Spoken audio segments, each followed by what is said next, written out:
My parents took money from my card without asking to pay for my sister's vacation. Then they called me selfish.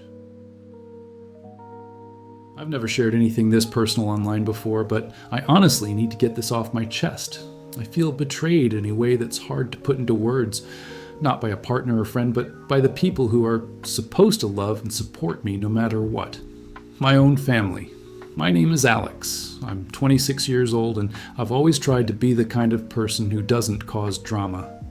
I keep my head down, work hard, and mind my business. I've been living on my own for the past 3 years in a small apartment not too far from where I grew up.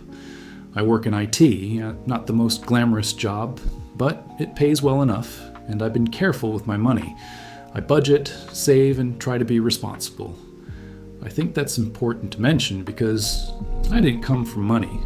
My parents worked hard when we were growing up, but we always scraped by. My dad was a mechanic, and my mom worked part-time jobs here and there. They did what they could, and I never blamed them for the financial stress we were under.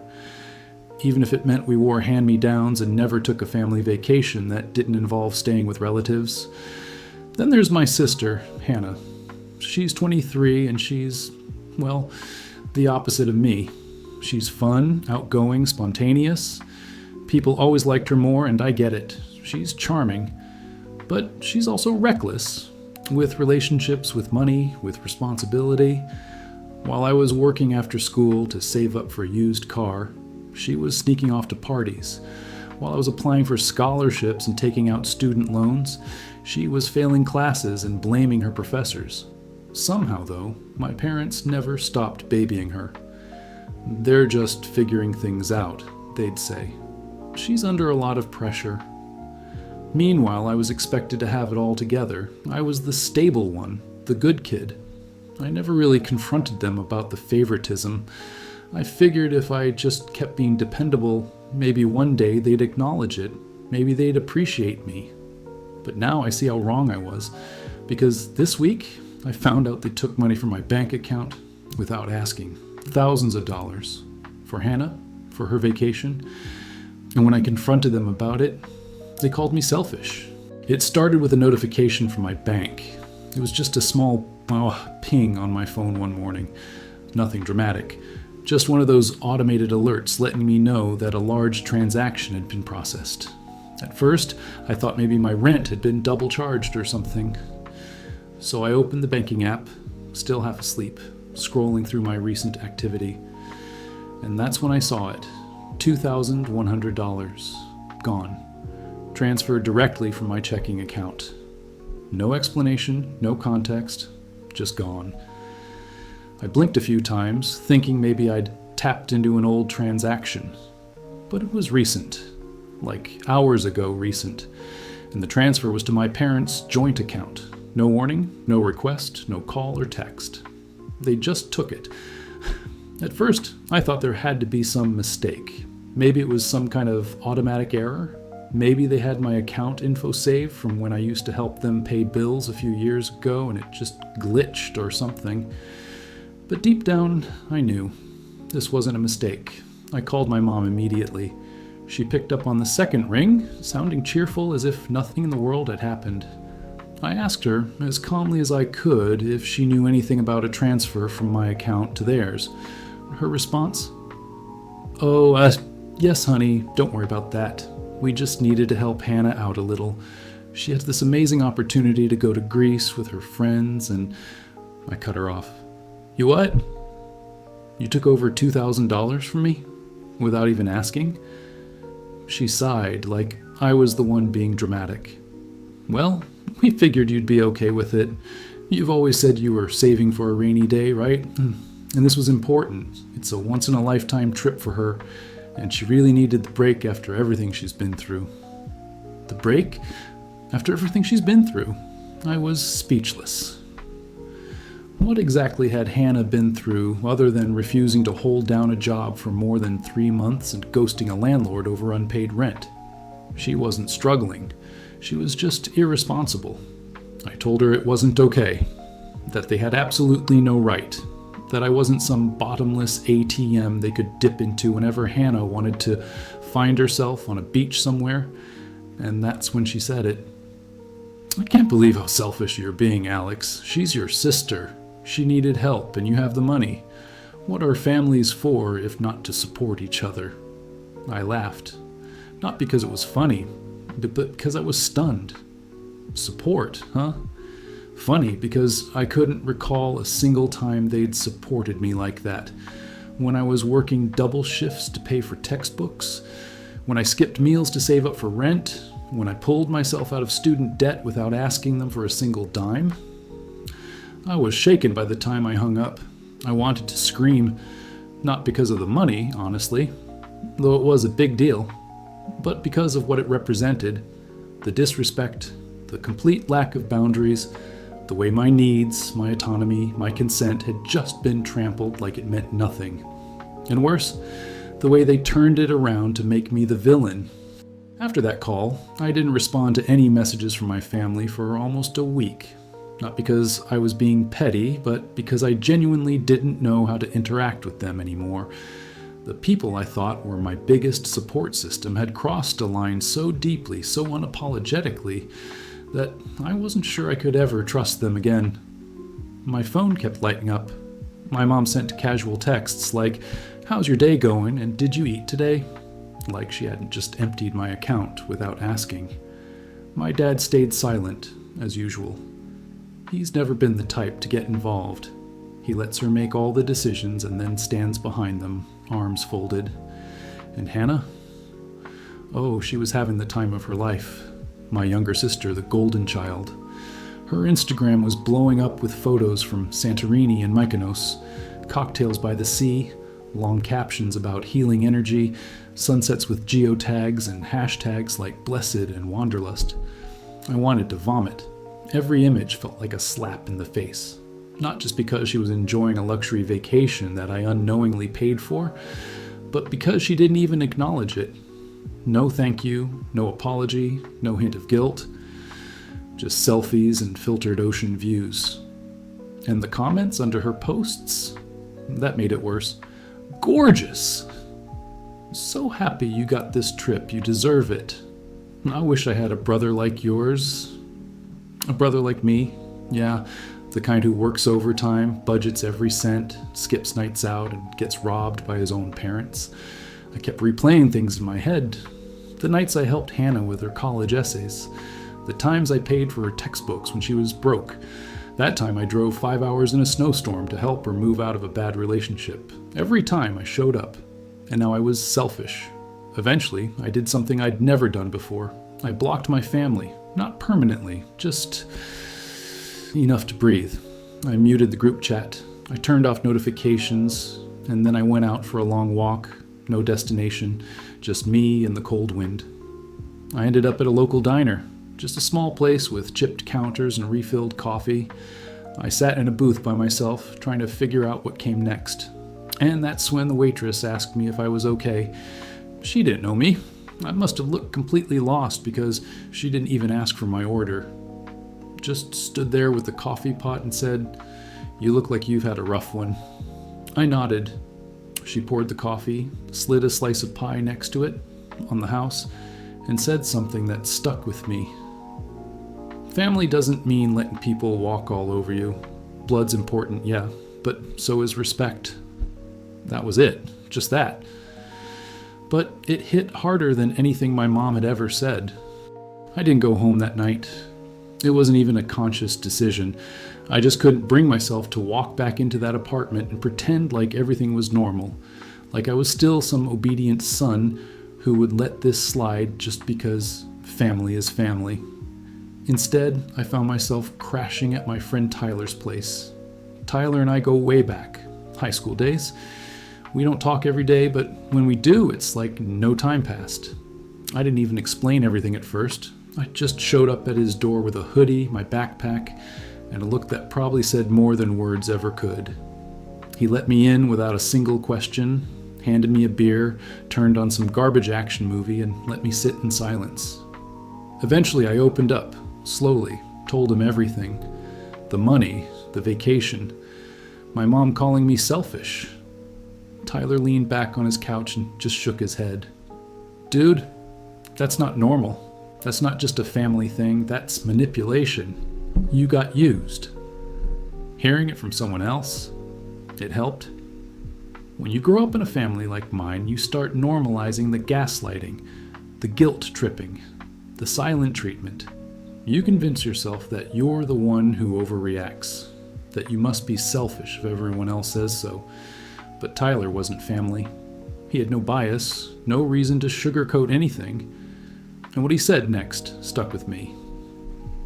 At some point, you gotta decide if being the good son is worth being the broken one. That hit hard. I spent 3 nights at Tyler's. In that time, I turned my phone back on and saw 213 unread messages in the family group chat. Mostly from my mom. A few from Hannah. None from my dad, obviously. I didn't read all of them, but I skimmed the tone. First, it was the guilt. I can't believe you're making such a big deal about this. We're your family. We needed help. You weren't even using the money. Then came the gaslighting. This is exactly why we never come to you with things. You always make yourself the victim. And finally, the threats. If you keep acting like this, don't bother coming home for Thanksgiving. Cool. I wasn't planning on it. What got me, though, were Hannah's messages. She wasn't apologizing, she was bragging. Pictures of her on a yacht, drinking something bright blue with an umbrella in it. Her caption read, "No drama, just vibes." Followed by, "Thanks for the vacation, big bro, you're the best." That last part? That was what broke me. Because it wasn't just inconsiderate, it was cruel. It was her way of rubbing it in. She knew I'd see it eventually. She wanted me to. By the 4th night, I'd had enough. I went back to my apartment, logged into my bank account, and started combing through every transaction. I printed out statements, highlighted charges I didn't recognize. I wasn't just going to feel violated. I wanted proof. The airline tickets, the resort payment, even some online shopping on a site I'd never used. All under my name. All connected to the card I'd lent my mom once in case of emergencies, the same one I told her not to use anymore. That was the moment something changed in me. I wasn't just a pissed off son. I wasn't just a selfish brother. I was someone who had been financially exploited, and for once, I wasn't going to let it slide. I didn't go nuclear right away. I'm not the kind of guy who likes confrontation. Most of my life, I was the peacemaker. The one who swallowed his feelings to keep the family harmony. The guy who let things slide because they didn't mean it like that, or you know how they are. But this time felt different. This wasn't a joke or misunderstanding. It was theft, committed by the people who were supposed to have my back. So I made a plan. First, I froze the card. Then I called the bank and reported the unauthorized charges. I didn't press criminal charges or anything, but I wanted to make it clear that I hadn't made those purchases, that it wasn't me spending money in the Bahamas. The bank said they'd investigate. I wasn't expecting much to come from it, but just making that call felt like reclaiming some control. Then I sent one message to the group chat. I know exactly how much was taken and where it went.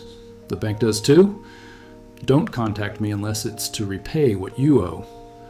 I silenced the group after that. For days, I didn't hear a word. Just silence, which was honestly better than the noise. I focused on work, started eating properly again, and even slept better without my phone blowing up every hour. And then, my mom showed up, unannounced, at my door. I looked through the peephole and felt my stomach twist. She was holding a container of what looked like homemade lasagna, her go-to peace offering. I didn't open the door. She knocked, then knocked again, then texted, "I'm outside. Please talk to me." I ignored it. After about 10 minutes, she left, but she didn't take the food with her. Just left it on the doorstep like some kind of sad metaphor for our relationship. And honestly, that hurt more than if she had yelled.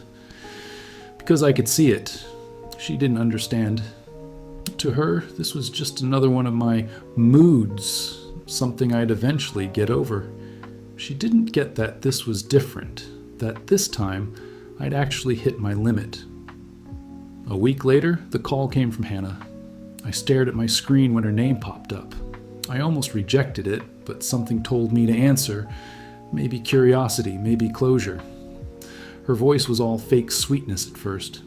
She started with, "He, big bro," like we were still on good terms. Like she hadn't taken a fully paid vacation at my expense and bragged about it online. I didn't say anything. She laughed awkwardly. "Okay, I know you're mad. But Mom said you're taking this really personally, and I just wanted to say, I didn't think you'd care so much," I finally responded. "You stole from me, Hannah." She scoffed. "Oh my God, seriously? It wasn't even that much to you. You make like double what I do. It's not like you're struggling." That sentence told me everything I needed to know about how she viewed me, like I was some kind of walking ATM. Like my value to the family was measured in how much they could take from me before I complained. So I said, "It's not about the money. It's about the fact that you felt entitled to it." She paused for a moment. Then, like clockwork, she switched tactics. "You're being dramatic. You know what? Maybe you've always been like this, acting like a victim whenever things don't go your way. No wonder Mom says you're cold." And there it was. The same script they always pulled out. Turn it around on me. Make me the problem. I hung up, blocked her number, and just when I thought it was finally over, something happened that I didn't see coming. A letter arrived in the mail, handwritten, from my dad. Now, for context, my dad is a man of very few words. He's not warm, not open, never has been. Our relationship was built on grunts, nods, and the occasional "good job" when I didn't screw something up. So getting a letter? That felt heavy. Inside was a single page. His handwriting was messy but unmistakable. "I don't know what's happening between you and your mother and sister. I try to stay out of things, but I saw what they did. And I just want you to know you didn't deserve that. I've never said it, but I'm proud of you. You've done well for yourself, better than I ever did. Take care of yourself. Don't let them drag you down. Dad." That broke me. Not in a bad way, but in a way that made me feel like maybe someone in that house saw me. Just once. I sat on my couch holding that letter and cried for the first time in a long time. After I read that letter from my dad, I just sat in silence for a long time.